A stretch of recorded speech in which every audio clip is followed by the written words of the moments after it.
Hello friends, આજે આપણે જોઈશું આપણે લેક્ચર નંબર 14ની અંદર સ્વાધ્યાયના દાખલાઓ 1 થી 9 આપણે દાખલાઓ જોઈશું. ક્લિયર છે? ચાલો તો આપણે સ્ટાર્ટ કરીએ. ઓકે, તો ફર્સ્ટ સ્વાધ્યાયનો પહેલો દાખલો જોઈએ આપણે. શું કહેવા માગે છે? તો કે 2 × 10⁻7 કુલમ અને 3 × 10⁻7 કુલમ વિદ્યુતભાર ધરાવતા અને એકબીજાથી હવામાં 30 સેન્ટીમીટર અંતર રહેલા બે વિદ્યુત ભારિત ગોળાઓ વચ્ચે કેટલું અંતર લાગશે? મતલબ કેટલું અંતર હોય છે. અહીંયા પર શું આપણને કહી દીધું છે કે બે વિદ્યુત ભારો આપી દીધા છે, એટલે Q1 કહી દઈશું, એકને Q2 કહી દઈશું, અને હવામાં એકબીજાથી એટલા અંતરે રાખવામાં આવેલા છે. તો બે વચ્ચે કેટલું બળ લાગે છે તે આપણે જોવાનું છે. ઓકે, તો સ્ટાર્ટ કરીએ. તો આના બરાબર આપણે Q1 કહી દીધા. આ જે બીજો વિદ્યુત ભાર જે છે 3 × 10⁻7 કુલમ, એને આપણે Q2 કહી દીધા છે. અને બે વચ્ચેનું ડિસ્ટન્સ આપી દીધું છે 30 સેન્ટીમીટર. એને આપણે મીટરમાં કન્વર્ટ કરીએ, 0.3 મીટર થઈ જશે. ઓકે, આપણે બળ શોધવાનું છે. તો જ્યારે આપણે જે તમને મેં લખાવેલા છે સૂત્રો, એની અંદર તમે ચેક કરી શકો છો કે ભાઈ બળનું સૂત્ર કયું છે, જેમાં Q1 Q2 અને R હોય. તો આપણી પાસે એક સૂત્ર છે F = K Q1 Q2/R².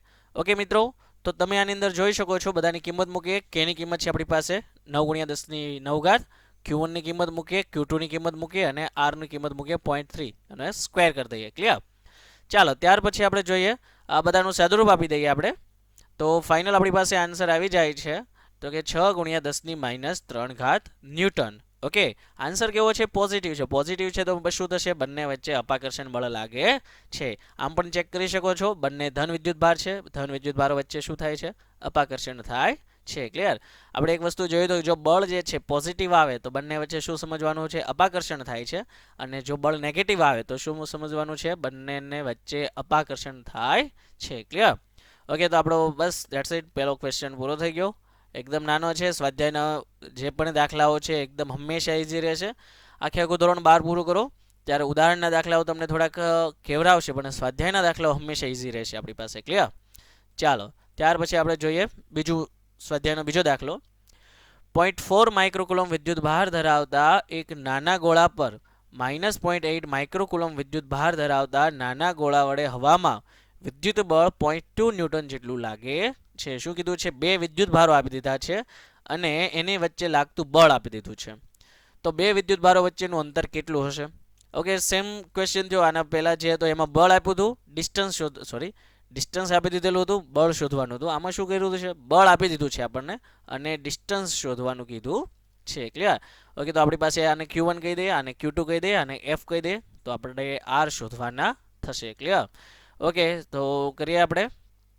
હવે એક અહીંયા Q1 જે છે કેવા છે? ધન વિદ્યુત ભાર છે. Q2 છે ઋણ વિદ્યુત ભાર છે. બંને વચ્ચે બળનું મૂલ્ય આપ્યું છે. દિશા અહીંયા પર દર્શાવી નહીં. જો દિશા દર્શાવે તો અહીંયા -0.2 ન્યૂટન લખવું પડે. માત્ર એનું બળનું મૂલ્ય આપ્યું છે. તો આપણે આ માઇનસ જે છે એ નિશાની ધ્યાનમાં લઈશું નહીં. બંને વચ્ચેનું ડિસ્ટન્સ જ ફાઇન્ડ આઉટ કરશું. શા માટે? અહીંયા પર બળનું મૂલ્ય જ આપ્યું છે ને. નહીંતર જો બંને એક ધન છે ને એક ઋણ છે, અપાકર્ષણ થવું જોઈએ. પરંતુ શું કર્યું છે? એને માત્ર મૂલ્ય આપ્યું છે. આપણે પણ મૂલ્યની જ વાત કરીએ. ઓકે, ચાલો, તો પહેલો આપણે એ જોઈએ. બે વિદ્યુત ભારો વચ્ચેનું આપણે અંતર ચેક કરવાનું છે.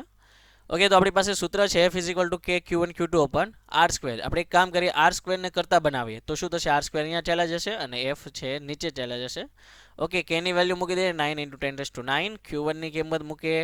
હવે માઇક્રો છે, micro that means 10⁻6. Clear? Okay, તો Q1 અને Q2 ની કિંમત મૂકી દઈએ અને છેદમાં F ની વેલ્યુ મૂકી દઈએ 0.2. ઓકે, ચાલો, તો આપણને શું આ મેં કીધું એમ માઇનસ નિશાની આવડી લખી છે, ધ્યાનમાં લેવાની નથી. ધેટ મીન્સ આન્સર આપણો કેવો આવે છે? પોઝિટિવ આવે છે. ક્લિયર? ચાલો, તો આપણી પાસે વેલ્યુ આવી ગઈ. અહીંયા 14.4 છે, 10⁻3. એક પોઈન્ટ આપણે આ બાજુ ખસેડીએ, બિકોઝ અહીંયા પર છે આપણી પાસે R² અને આપણી પાસે એકી ઘાત છે. ઓકે, કાં તો પોઈન્ટને આ બાજુ લઈ જાઓ તો 10⁻2 થઈ જશે, અથવા પોઈન્ટને આ બાજુ લઈ જાઓ તો 10⁻4 થઈ જશે. ઓકે, તો આપણે 10⁻4 ની અંદર આન્સર લાવીએ એટલે 144 × 10⁻4 થઈ ગયા. ઓકે, હવે 10⁻4 જે છે એનું વર્ગમૂળ નીકળી જશે આસાનીથી. તો એનું વર્ગમૂળ થાય છે 10⁻2 મીટર. ઓકે, અને 144 નું તો વર્ગમૂળ ખ્યાલ જ છે આપણને, જે થાય છે 12. ઓકે મિત્રો, તો અહીં પર R ની વેલ્યુ મળી ગઈ છે 0.12 મીટર. ક્લિયર? ચાલો, તો આપણે એ ઓપ્શન કમ્પ્લીટ થયો. હવે બી ઓપ્શનમાં શું કીધું છે આપણને? તો કે બી ગોળા પર પ્રથમ ગોળાને લીધે લાગતું બળ કેટલું હશે? હા મિત્રો, અહીંયા પર કેવું કીધું છે, બંને ગોળા વચ્ચે લાગતું બળ આપી દીધું છે 0.2 ન્યૂટન. તો શું થયું, પેલા ગોળા વડે બીજા ગોળા પર લાગતું બળ એટલું કે બીજા ગોળા વડે પેલા ગોળા પર લાગતું બળ એ જ થયું ને, 0.2 ન્યૂટન જ રહેશે. મતલબ કે આપણે લખી શકીએ કે બીજા ગોળા પર પ્રથમ ગોળાને લીધે લાગતું બળ કેટલું છે, 0.2 ન્યૂટન હશે. ક્લિયર? ઓકે, તો અહીં એવું કહેવા માંગે છે ન્યૂટનની ગતિના ત્રીજા નિયમ પરથી બંનેના મૂલ્યો સમાન અને પરસ્પર અપોઝિટ સાઇડ હોય છે. ઓકે, પણ વિરુદ્ધ દિશામાં બળ લાગે છે, તેથી 0.4 માઇક્રોકુલમના ગોળાના વિદ્યુતભારિત ગોળાના લીધે -0.8 માઇક્રોકુલમ વિદ્યુતભારના ગોળા પર 0.2 ન્યૂટન જેટલું આકર્ષણ બળ લાગે છે. ક્લિયર? ઓકે, તો મેં કીધું એમ આવડે જે વેલ્યુ છે તેમાં કોઈ કેલ્ક્યુલેશન કરવાની આવતી નથી, તો તમે આ રીતે કમ્પ્લીટ કરી શકો છો. ચાલો, તો અહીં પર આપણો બીજો દાખલો પણ પૂર્ણ થાય છે ને એકદમ ઇઝી. ઓકે, આ જ રીતે આપણે આગળ જોઈએ, ત્રીજા દાખલા પર જઈએ. શું કીધું છે, K²/g m1 me mass of proton mass of electron છે, ગુણોત્તર પરિમાણ રહિત છે તેમ ચકાસો. હા, આપણને તો ખ્યાલ જ છે કે આપણે આ બળ છે, આપણે ઉદાહરણની અંદર આવો દાખલો ગણ્યો હતો કે K(Q1Q2/r²) છેદમાં Gm1m2/r², બંને બળ છે અને બંને બળનો ગુણોત્તર લઈએ છીએ તો બંનેનો ન્યૂટન જ એકમ આવવાનો છે ને. જો ન્યૂટન એકમ આવે અને બંને કેન્સલ થઈ જશે, માટે ગુણોત્તર રહિત છે. ક્લિયર? તો આપણે ઓલરેડી જોઈ જ ગયેલા છીએ. ઓકે, નેક્સ્ટ કીધું છે આપણે ભૌતિક અચળાંક, સોરી આ લખેલું છે અચળાંકો ધરાવતા કોષ્ટકમાં જુઓ અને ગુણોત્તરનું મૂલ્ય શોધો. મતલબ કે આપણને આ બધાની કિંમતો કોષ્ટકની અંદર આપેલી હશે, તો એના મૂલ્યનું ગુણોત્તર પણ આપણે ફાઇન્ડ આઉટ કરવાનો છે ને ગુણોત્તર શું સૂચવે છે એ તમારે જણાવવાનું છે. ઓકે મિત્રો, તો સૌપ્રથમ આપણે પરિમાણ રહિત છે તેમ ચકાસવાનું છે, તો આપણે ત્યાંથી સ્ટાર્ટ કરી દઈએ. ચાલો, તો આપણે જોઈએ તો અહીં પર આવડા જે છે સ્ટેપ લખી નાખ્યું છે K²/g m1m2, મતલબ કે બંને દળ છે.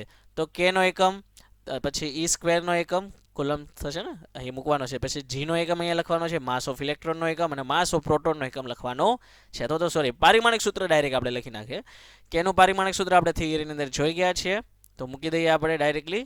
આનો એકમ થશે કુલમ, તો આપણે A1T1 લખીએ છીએ અને આપણે જો ખાલી Q1 લખવા હોય તો પણ આપણે ચાલે. એનો સ્ક્વેર છે એટલે કેટલા થઈ જશે, Q2. તો આને પણ આપણે કુલમમાં જ રાખવું પડશે ને, ન્યૂટન મીટર સ્ક્વેર પર કુલમ સ્ક્વેર છે. ઓકે, તો એના પરથી આપણે બનાવેલું છે, એમાં કુલમ સ્ક્વેરને એમનેમ જ રહેવા દીધા છે. ક્લિયર? ઓકે, ડાયમેન્શનલ ઇક્વેશન જીનું લખી નાખો, માસ ઓફ પ્રોટોન ને માસ ઓફ ઇલેક્ટ્રોન માસ છે તો એનું લખી નાખો પારિમાણિક સૂત્ર. ઓકે, ફાઇનલી બધું જ કેન્સલ થઈ જશે, તો m0 L0 T0 Q0 બની જશે.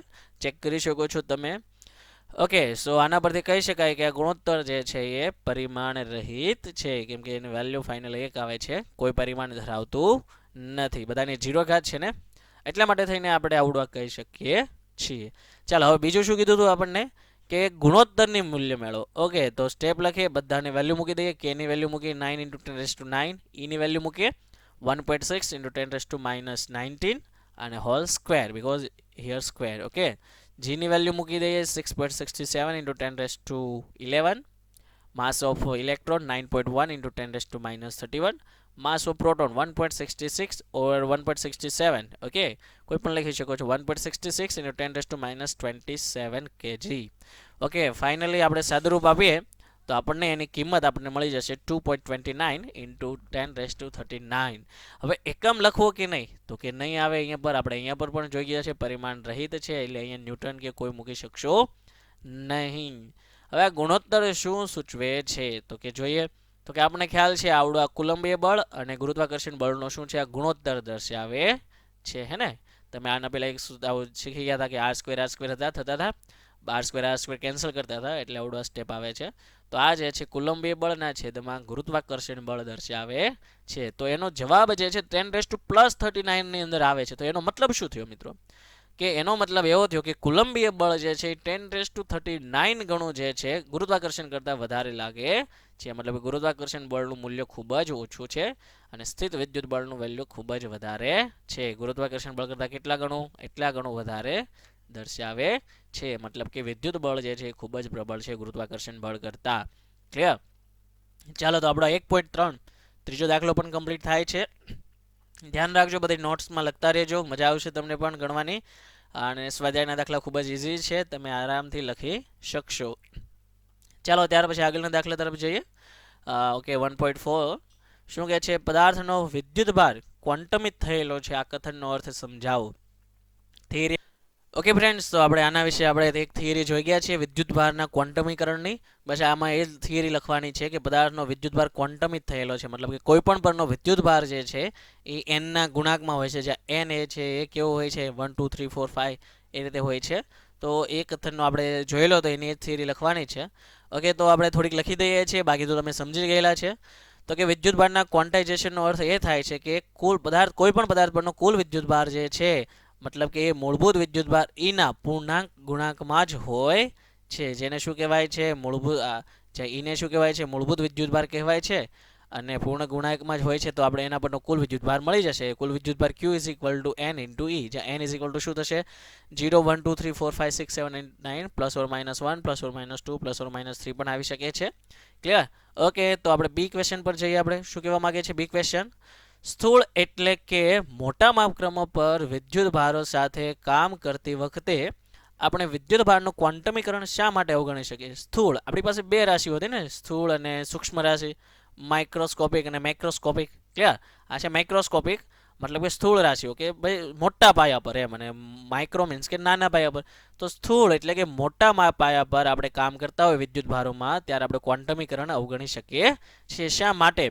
તો કે આપણે વિચારી શકીએ છીએ કે આપણે જ્યારે લઈએ કે 1.6 × 10⁻19 કુલમ, આ વિદ્યુત ભાર ખૂબ જ નાનો છે. હવે જ્યારે આપણે કોઈ પણ પદાર્થ પર વાત કરીએ કે આપણે ભાઈ 1 કુલમ વિદ્યુત ભાર છે કોઈ પદાર્થ પર, 2 કુલમ વિદ્યુત ભાર છે, 5 કુલમ વિદ્યુત ભાર છે, તો એની અંદર એવું નથી લાગતું કે દર વખતે પરફેક્શન સાથે એનની વેલ્યુ આપણે ફિક્સ પૂર્ણ ગુણાંકમાં જ મળે. ક્યારેક માઇનોર ઉપર નીચે થઈ શકે છે. પૂર્ણ ગુણાંક 2, મતલબ કે 2 × 10⁻50 જેટલા વિદ્યુત ભારો હશે તો 2.2 આવે છે. મતલબ કે એવું નથી. અહીંયા પર 2.2 આપણે શું કરી શકીએ? નોર્મલી 0.2 જે છે ઇગ્નોર કરી શકીએ, કેમ કે 10⁻50 જેટલા છે. તો એની સાપેક્ષ, મતલબ કે એટલા માટે થઈને આપણે શું કરીએ? એટલી બધી ઘાતની અંદર આપણે આગળ જઈએ છીએ, એટલા માટે થઈને આપણે એ ઘાતની જે પૂર્ણાંક જે છે આપણે શું કરી શકીએ છીએ? ઇગ્નોર કરી શકીએ છીએ. જે પોઈન્ટવાળી સંખ્યા છે ઇગ્નોર કરી શકીએ છીએ. ઓકે, તો આપણે એવું જ લખી નાખીએ કંઈક. જ્યારે આપણે મોટા વિદ્યુત ભાર સાથે કાર્ય કરતા હોઈએ ત્યારે આપણે આ વિદ્યુત ભારની જે ક્વોન્ટાઇઝેશનની થિયરી જે છે એ અવગણી શકાય છે, કારણ કે એનું મૂલ્ય ઘણું નાનું છે ને એન ઘણો મોટો છે. એટલે જ્યારે Q બરાબર એની કરીએ ત્યારે Q એ સતત તરીકે વર્તે છે, મતલબ કે આપણે 1 2 3 કુલમ, 5 કુલમ, 30 કુલમ વગેરે આપણે લઈએ છીએ. એટલા માટે વધુ સંખ્યામાં વિદ્યુત ભારો સતત રીતે ગતિ કરતા હોય છે ત્યારે આપણે શું કરીએ છીએ? આવડી આ ક્વોન્ટાઇઝેશનની થિયરી ઇગ્નોર કરી શકીએ છીએ. પણ હા, જ્યારે આપણી પાસે 5 વિદ્યુત ભાર હોય, 10 વિદ્યુત ભાર હોય, મતલબ કે 5 ઇલેક્ટ્રોન હોય, 10 ઇલેક્ટ્રોન હોય, 50 ઇલેક્ટ્રોન હોય, એની સાપેક્ષે આપણે ઇગ્નોર કરી શકાતા નથી. જ્યારે 10⁻19, 10⁻20, 10⁻40 એટલા બધા વિદ્યુત ભાર હોય ત્યારે આપણે આ ક્વોન્ટાઇઝેશનનો ગુણધર્મ જે છે એ ઇગ્નોર કરી શકીએ છીએ. ક્લિયર? ઓકે, તો આપણી પાસે બસ ધેટ્સ ઇટ. આ પણ કમ્પ્લીટ આપણો થઈ ગયો છે પ્રશ્ન. આગળના પ્રશ્ન તરફ જઈએ આપણે. 1.5 સ્વાધ્યાયનો દાખલો છે. બસ આવા નોર્મલ જ દાખલાઓ છે, તમને વધારે મજા આવશે હજી ને હજી. જ્યારે કાચના સળિયાને રેશમી કાપડ સાથે ઘસવામાં આવે છે ત્યારે વિદ્યુતભાર બંને પર દેખાય છે. સાચી વાત ને? આપણે જ્યારે કાચના સળિયાને રેશમ સાથે ઘસીએ છીએ તો કોઈ એક છે ધન વિદ્યુતભારિત બને છે અને કોઈ એક છે ઋણ વિદ્યુતભારિત બને છે. આવી ઘટના પદાર્થોની અન્ય જોડીઓ માટે પણ જણાય છે. જ્યારે આપણે આ થિયરી જોઈ હતી ત્યારે આપણે આખું ટેબલ જોયેલું હતું, જેની અંદર આપણે બધી જોડીઓ લખેલી હતી. આપણે જેટલી પણ ચેપ્ટરમાં આવે છે તે બધી જ. વિદ્યુતભાર સંરક્ષણના નિયમ સાથે આ બાબત સાથે કેવી રીતે સુસંગત થશો તે સમજાવો. ઓકે, તો એમ કહેવા માંગે છે કે વિદ્યુતભાર સંરક્ષણના નિયમ મુજબ એવું કહેવા માંગે છે કોઈ વિદ્યુતભાર ઉત્પન્ન પણ થતો નથી અને નાશ પણ થતો નથી. તો તમે અહીંયા પર કાચના સળિયા પર કઈ રીતે ધન વિદ્યુતભાર અને રેશમના સળિયા પર કઈ રીતે ઋણ વિદ્યુતભાર તમે ઉત્પન્ન કર્યો, કેમ આવું થાય છે તમને સમજાવવા માટે કીધેલું છે. ક્લિયર? ઓકે, તો આપણે જોવાનું છે કે પહેલાં સ્ટાર્ટિંગમાં કાચના સળિયા અને રેશમના સળિયા જે હતા બંને પર કુલ વિદ્યુતભાર કેટલો હતો? 0 હતો. આખું એક આપણે તંત્ર લેવાનું છે. આખા તંત્રમાં કાચનો સળિયો છે એના પર પણ ધન વિદ્યુતભાર છે, એના પર પણ ઋણ વિદ્યુતભાર છે. રેશમનો કાપડ જે છે એના પર પણ ધન વિદ્યુતભાર છે અને એના પર પણ ઋણ વિદ્યુતભાર જોવા મળે છે. હવે શું કરવાનું છે? એ બંનેનું એક આપણે તંત્ર લીધું છે. એ તંત્રની અંદર આપણે જોઈએ ત્યારે કાચના સળિયાને રેશમ સાથે ઘસવામાં આવે છે ત્યારે શું થાય છે? તો કે જેટલા ઇલેક્ટ્રોન સળિયા પર છે તેટલા જ ઇલેક્ટ્રોન રેશમના કાપડ પર જાય છે. મતલબ કે કાચના સળિયા પરથી થોડાક ઇલેક્ટ્રોન ક્યાં જ આવી ગયા? રેશમના સળિયા પર. આના પર જેટલા ધન વિદ્યુતભાર હતા એટલા ઋણ વિદ્યુતભાર છે, પણ જ્યારે રેશમને આપણે ઘસવામાં આવીએ તો કાચના સળિયા પરથી શું થાય છે, ઇલેક્ટ્રોન જે છે ક્યાં ચાલ્યા જાય છે, રેશમ પર ચાલ્યા જાય છે. તો આના પરથી ઇલેક્ટ્રોન ઓછા થયા, મતલબ કે કાચ કેવો થાય છે, ધન વિદ્યુત ભારિત બને છે. અને આ ઇલેક્ટ્રોન મેળવે છે. સ્ટાર્ટિંગમાં શું હતું, આમાં ધન વિદ્યુતભાર જેટલા છે એટલો જ ઋણ વિદ્યુતભાર હતો. હવે આના પરથી પ્લસ ઇલેક્ટ્રોન આ બાજુ આવે છે આના પર, તો શું થયું એનાથી, આ કેવું બનશે, રેશમનું કાપડ ઋણ વિદ્યુત ભારિત બને છે. અને આ કાચનો સળિયો શું બને છે, ધન વિદ્યુત ભારિત બને છે. પણ જેટલા ઇલેક્ટ્રોન આમાંથી ઘટ્યા એ બધા ઇલેક્ટ્રોન આના પર ગયા છે. ક્લિયર? એટલે આખું તંત્ર જોવામાં આવે, આ બંનેથી બનેલું એક તંત્ર આપણે જોઈએ તો પરિણામી કુલ વિદ્યુતભાર કેટલો થશે, આપણી પાસે શૂન્ય થશે. કારણ કે જેટલા ઇલેક્ટ્રોન આમાંથી ગયા છે તેટલા તે રેશમ પર છે ઇલેક્ટ્રોન, તો તંત્રનો કુલ વિદ્યુતભાર શૂન્ય છે. પરંતુ જો કાચનો સળિયો છે એ ધન વિદ્યુતભારિત બને છે અને રેશમનો સળિયો છે એ રેશમી કાપડ જે છે એ ઋણ વિદ્યુતભારિત બને છે. અહીંયા પણ કોઈ ઇલેક્ટ્રોન ઉત્પન્ન થતા નથી, માત્ર કાચના સળિયા પરથી ઇલેક્ટ્રોન જે છે કોના પર જાય છે, રેશમના કાપડ પર જાય છે. ક્લિયર? તો આ રીતે આ ઘટના બને છે. તો આમ કુલ વિદ્યુતભાર જેટલો plus Q minus Q is equal to 0. કાચનો સળિયો ધન વિદ્યુતભારિત હતો તો એના પર વિદ્યુતભાર પ્લસ ક્યુ અને રેશમી કાપડ જે છે એ ઋણ વિદ્યુતભારિત છે એટલે માઇનસ ક્યુ. અને ફાઇનલી તો કેટલો આવે છે, 0. મતલબ કે આખા તંત્રમાં કુલ વિદ્યુતભાર હતો એટલો ને એટલો શૂન્યનો શૂન્ય જ છે, કોઈ નવો વિદ્યુતભાર એમાં ઉત્પન્ન થયો નથી. ક્લિયર? બસ તો આપણે 1.5 ની અંદર અહીંયા સુધી લખીશું. ઓકે, ત્યાર પછી આપણે જઈ ઓકે મતલબ કે આમ વિદ્યુતભારના સંરક્ષણના નિયમનું પાલન થાય છે. ઓકે, તો આપણે એનું લખી નાખીએ. ચાલો તો કમ્પ્લીટ 1.5. હવે ત્યાર પછી આપણે આગળ જોઈએ 1.6 પર 4 બિંદુઓ વિદ્યુત ભારો છે આપણને આપેલા છે, QA, QB, QC અને QD ના વેલ્યુ આપણને આપી દીધા છે. 2 માઇક્રોકુલમ છે, -2 માઇક્રોકુલમ છે, 2 માઇક્રોકુલમ છે અને -5 માઇક્રોકુલમ છે. એક 10 સેન્ટીમીટરની બાજુવાળા ચોરસ ABCDના શિરોબિંદુ ઉપર અનુક્રમે રહેલા છે. તો અનુક્રમે A, B, C અને D પર છે 2 માઇક્રોકુલમ, -5 માઇક્રોકુલમ, 2 માઇક્રોકુલમ અને -5 માઇક્રોકુલમ આપણી પાસે આવી દીધેલા છે, આપણે મૂકી દીધા છે. ચોરસના કેન્દ્ર પર 1 માઇક્રોકુલમ વિદ્યુત ભાર મૂકી દીધો છે. આ કેન્દ્ર થઈ ગયું ચોરસનું, બંને વિકર્ણો છે, આ એનું કેન્દ્ર છે, એના પર 1 માઇક્રોકુલમ જેટલો વિદ્યુત ભાર અહીંયા પર આપણે મૂકી દીધો છે. તો એના પર લાગતું બળ શોધો, મતલબ કે એના પર ફાઇનલી કેટલું બળ લાગે છે તે આપણે જણાવવાનું છે. ઓકે, તો આપણે જોઈએ આપણે દાખલાની અંદર તો કે અહીંયા પર તમે ચેક કરી શકો છો. ચાલો, A પર વિદ્યુત બળ કઈ દિશામાં લાગે છે, તો કે A થી O ડાયરેક્શન આ દિશામાં લાગે છે. અને C દ્વારા કઈ દિશામાં બળ લાગશે, તો કે આ દિશામાં લાગે છે. D દ્વારા કઈ દિશામાં બળ લાગશે, તો કે બંને ધન વિદ્યુત ભારો છે એટલે આ દિશામાં બળ લાગશે. સોરી અને B દ્વારા ઋણ વિદ્યુત ભાર છે એટલે આ FB કહેશું અને આને છે એને FD કહીશું. ઓકે, ધ્યાન રાખી લેજો, અહીંયા FD છે અને અહીંયા પર FB છે. ક્લિયર? ધન વિદ્યુત ભાર છે એટલે જો C દ્વારા આ રીતે, A દ્વારા જે છે એ આ રીતે છે. ઓકે, D દ્વારા જે છે એ આ રીતે થશે અને B દ્વારા જે છે તે આ રીતે થશે. ઓકે, હવે અહીંયા પર તમે ચેક કરો, A પર 2 માઇક્રોકુલમ વિદ્યુત ભાર છે અને C પર 2 માઇક્રોકુલમ વિદ્યુત ભાર છે. બંનેથી આ ડિસ્ટન્સ પણ સમાન છે ને અહીંયા પર પણ વિદ્યુત ભાર સમાન છે.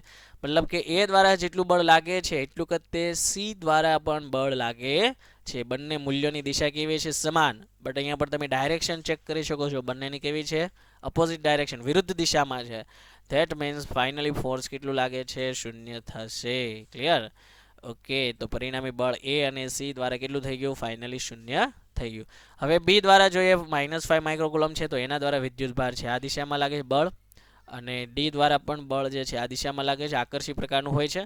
બંને અહીં પર બંને બળના મૂલ્ય સમાન થશે અને પરસ્પર વિરુદ્ધ દિશામાં થશે. ફાઇનલી એના દ્વારા પણ લાગતું જે બળ જે છે એ પણ કેવું થશે, 0 થાય છે. મતલબ કે FB પ્લસ FD સદિશ સ્વરૂપે જોવા જઈએ તો પરિણામી બળ એનું કેટલું થાય છે, 0 થાય છે. ઓકે, તો આમ તમે ચેક કરી શકો છો તો કે ટોટલી આમ O બિંદુ પર જે 1 માઇક્રોકુલમ વિદ્યુત ભાર છે એના પર લાગતું કુલ બળ ઓકે કેટલું થશે, બધાનો બળનો સરવાળો is equal to final force થશે.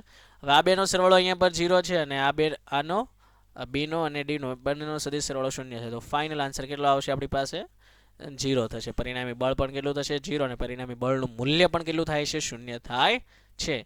ઓકે, ધેટ મીન્સ આપણે કહી શકીએ કે માટે 1 માઇક્રોકુલમના વિદ્યુત ભાર પર લાગતું પરિણામી બળ વેક્ટર F કેટલું થશે, 0 થશે. ક્લિયર? ઓકે, તો આપણું ઉદાહરણ 6 અહીંયા પર કમ્પ્લીટ. તો અહીં પર જ્યારે બળો સમાન મૂલ્યના પરસ્પર વિરુદ્ધ દિશામાં લાગતો હોય તો પરિણામી બળ આપણને ખ્યાલ છે 0 થશે. ઓકે. હા, જો એક વસ્તુ ખાસ ધ્યાન રાખવું, ઘણી વખત આવું થાય છે, અહીંયા 2 માઇક્રોકુલમ હોય છે અને આપણે આવા દાખલો જોઈએ તો અહીંયા પર -2 માઇક્રોકુલમ આપી દીધો છે ઘણીવાર. ઓકે, ત્યાં ઘણીવાર અહીંયા પર -5 માઇક્રોકુલમના બદલે ઓનલી 5 માઇક્રોકુલમ આપી દીધું છે અને અહીંયા -5 માઇક્રોકુલમ. ઓકે, તો એ સમયમાં શૂન્ય થશે નહીં, કેમ કે અહીંયા 2 માઇક્રોકુલમ લીધા હતા ને અહીંયા -2 માઇક્રોકુલમ લીધા હશે. ઓકે, તો ત્યારે ખાસ ધ્યાન રાખવું, બંને કહેવાય છે સમાન વિદ્યુત ભારો છે ને પરિણામે બળની દિશા વિરુદ્ધ થાય છે. ઓકે, અહીંયા જો -2 માઇક્રોકુલમ હોત તો દિશા એની આ થઈ જાત અને આની 2 માઇક્રોકુલમ, ધેટ મીન્સ દિશા આવડી થઈ જાત. તો બંનેનો આપણે શું કરવો પડતે? સદિશ સરવાળો કરવો પડતે. ઓકે, અહીંયા પર શું થાય છે? પરિણામી મૂલ્ય શૂન્ય થાય છે જ્યારે પહેલામાં બંનેનો સરવાળો થશે. એટલે ખાસ ધ્યાન રાખવું આવા દાખલાની અંદર જ્યારે પણ આપણને પૂછાય છે તો સેમ તો લગભગ ઓછા ચાન્સીસ છે સરખા પૂછાય, માત્ર એમાં વેલ્યુ ફેરફાર કરી દીધેલું હોય છે, તો એ પ્રમાણે તમારે ધ્યાન રાખવાનું રહેશે. ઓકે, ચાલો ત્યાર પછી આપણે નવો દાખલો જોઈએ, 7મો દાખલો જોઈએ. શું કહે છે આપણને? તો કે સ્થિર વિદ્યુત ક્ષેત્ર રેખા એ સળંગ વક્ર છે, એટલે કે ક્ષેત્ર રેખાને અચાનક ભંગાણો ન હોઈ શકે. આવું શા માટે? ઓકે, આપણે જ્યારે પણ ક્ષેત્ર રેખાઓ દોરીએ છીએ તો આમ સરળ આવી રીતે કમ્પ્લીટલી દોરીએ છીએ. એવું નહીં કે અહીંયા પરથી એટલી દોરી, ત્યાર પછી અહીંયાથી થોડીક બાકી, અહીંયાથી થોડીક દોરીએ, અહીંયા પર નહીં હોય વિદ્યુત ક્ષેત્ર. એવું ત્રુટક થતું નથી. કારણ કે જો કોઈ વિદ્યુતભારને આ વિદ્યુત ક્ષેત્રમાં ખસેડવામાં આવે તો એના પર શું થાય છે? સળંગ બળ લાગે છે. એમ નહીં કે એક બિંદુ પર બળ લાગે, એના પછીના બિંદુ પર બળ ન લાગે, એના પછીના બળ લાગે, એના પછીના બળ ન લાગે, એવું થતું નથી. કોઈપણ બિંદુ પાસે કૂદીને બીજા બિંદુ પર વિદ્યુતભાર જઈ શકતો નથી, બીકોઝ સળંગ એના પર બળ લાગે છે. એટલા માટે આપણે શું કરવું પડે? સળંગ બળ લાગે છે તો વિદ્યુત ક્ષેત્ર રેખા પણ કેવી દર્શાવવી પડે છે? સળંગ આપણે દર્શાવવી પડે છે. કોઈ આપણે ત્રુટક દેખાડી શકતા નથી. ક્લિયર? એટલે એમાં અચાનક ભંગાણો શક્ય નથી, એમ આપણે કહી શકાય. ઓકે, નેક્સ્ટ ક્વેશ્ચન પૂછે છે આપણે, બે વિદ્યુત ક્ષેત્ર રેખાઓ કોઈ બિંદુએ એકબીજાને શા માટે છેદતી નથી તે સમજાવો. ઓકે, તો આપણે આ જોઈ જ ગયા છીએ ને, વિદ્યુત ક્ષેત્ર રેખાઓની લાક્ષણિકતાનો જ્યારે આપણે ક્વેશ્ચન જોયેલો હતો ત્યારે આપણે એક આ પોઈન્ટ જોઈ ગયેલા હતા અને એમાં આપણે કીધું હતું કે જ્યારે ભાઈ વિદ્યુત ક્ષેત્ર રેખાઓ જે છે, ધારો કે કોઈ છેદે છે તો એ છેદ બિંદુ આગળ શું થાય છે? બે સ્પર્શક આપણને મળે છે. હવે એક બિંદુ આગળ વિદ્યુત ક્ષેત્રની બે દિશા એ કોઈ દિવસ શક્ય નથી. મતલબ કે આપણે કોઈ પણ વિદ્યુત ક્ષેત્ર રેખાઓ એકબીજાને છેદી શકશે નહીં તેમ કહી શકાય. ક્લિયર? ઓકે ફ્રેન્ડ્સ, તો 7મી થિયરી પણ કમ્પ્લીટ. ઓકે, એકદમ ઇઝી છે ને? ચાલો આપણે 8મા તરફ જઈએ. ઓકે, 8મો દાખલો કે છે સ્વાધ્યાયનો, બે બિંદુઓ વિદ્યુત ભારો છે ક્યુ એ ક્યુ બી, બેની વેલ્યુ આપી દીધી છે. એક છે 3 માઇક્રોકુલમ અને બીજો છે -3 માઇક્રોકુલમ. એકબીજાથી શૂન્યાવકાશમાં, મતલબ કે બે વચ્ચે માધ્યમ નથી. ક્લિયર? ઓકે, શૂન્યાવકાશમાં આપણે 20 સેન્ટીમીટર દૂર રહેલા છે. તો આપણી પાસે આર પણ થઈ ગયા, r = 0.2 મીટર લઈ લેશું. Q1 આપી દીધા, સોરી QE આપી દીધા છે, QB આપી દીધા છે. ઓકે, ફર્સ્ટ ક્વેશ્ચન એવો પૂછે છે કે બે વિદ્યુત ભારોને જોડતી રેખાના મધ્ય બિંદુ O આગળ વિદ્યુત ક્ષેત્ર કેટલું હશે? ઓકે, આપણે આકૃતિ જોઈએ. અહીંયા પર QA છે, અહીંયા પર QB વિદ્યુત ભાર છે. બંનેના મૂલ્ય આપણે લખી નાખીએ. બંને વચ્ચેનું ડિસ્ટન્સ લખી નાખ્યું છે 0.2 મીટર. 20 સેન્ટીમીટર હતા ને, ધેટ મીન્સ આપણે લખી નાખીએ 0.2 મીટર. ચાલ, હવે શું કહે છે? બંને વિદ્યુત ભારોને જોડતી રેખાના મધ્ય બિંદુ આગળ A અને B બંને વચ્ચેનું ડિસ્ટન્સ 0.2 મીટર છે, તો એના એક્ઝેક્ટ મિડલમાં O બિંદુ આવેલું છે. એના આગળ વિદ્યુત ક્ષેત્ર કેટલું છે? તો આપણને ખ્યાલ આવે કે આ OA છે કેટલું થશે? 0.2 ના અડધા 0.1 મીટર, અને OB પણ કેટલું થશે? 0.1 મીટર થશે. ઓકે, તો કે અહીંયા પર જે છે વિદ્યુત ક્ષેત્ર શોધવાનું છે, તો એ પર ધન વિદ્યુત ભાર છે, તો એના ધન વિદ્યુત ભાર દ્વારા ક્ષેત્ર રેખાઓ આ રીતે બહાર નીકળતી છે, એટલે વિદ્યુત ક્ષેત્ર આ રીતે લાગે છે EA. EB જે છે ઋણ વિદ્યુત ભાર છે, તો એમાં શું થાય? ક્ષેત્ર રેખાઓ અંદર તરફ હોય છે, એટલે એમાં પણ કઈ તરફ થશે? આ તરફ જ થશે, બધી દિશામાંથી આવતી હોય.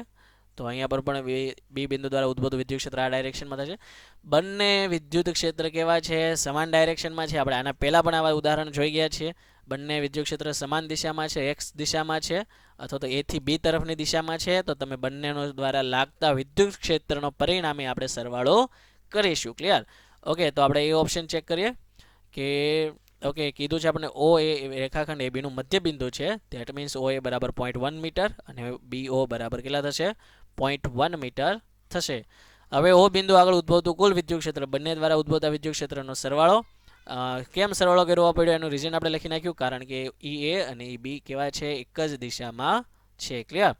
ઓકે, હવે વેલ્યુ મૂકીએ કે QA/r². r² મતલબ કે અહીંયાથી આવડો ડિસ્ટન્સ, OA² લખ્યું છે, આમાં લખશે પ્લસ કે ક્યુ બી અપન r² મતલબ કે r² મતલબ કે અહીંયાથી આ વચ્ચેનું ડિસ્ટન્સ જે પણ આપણે OB² લખી નાખ્યું, બેની કિંમત આપણી પાસે છે, મૂકી દઈએ બધાની કિંમતો. હવે આ સ્ટેપ એકવાર અને આ સ્ટેપ 2 વાર છે, તો આપણે બેનું શું કરી શકીએ, 2 ટાઈમ લખી શકીએ, તો આપણે લખી દઈએ ઓકે 2 ટાઈમ. હવે એકની વેલ્યુ લખે 9 × 10⁹, 3 × 10⁻6 ના છેદમાં 0.1².